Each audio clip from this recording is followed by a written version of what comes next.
Tervehdys teille kaikille. Tiedättekö, mikä on turvallisuudessa kaikkein tärkeintä?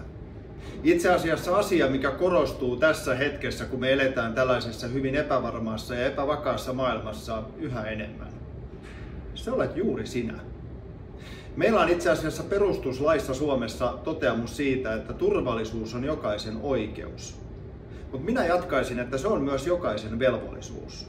Huolehtia yhteisestä turvallisuudesta. Ja niin kuin hyvin tiedätte, turvallisuutta tehdään fyysisessä maailmassa ja yhä enemmän digimaailman puolella. Eli puhutaan kyberasioista. Se, miten me siellä kohtelemme toisiamme, miten me kunnioitamme toisiamme, mitä me klikkaamme, mitä tietoa me uskomme, sillä on yhä suurempi merkitys meidän turvallisuudelle. Täysi kielto digihäirinnälle, kaikelle epäkunnioittavalle toiminnalle internetissä, sosiaalisessa mediassa ja muualla. Teette tosi tärkeää työtä. Digihäirintä on kytkettävä pois ja siinä on meillä jokaisella vastuu.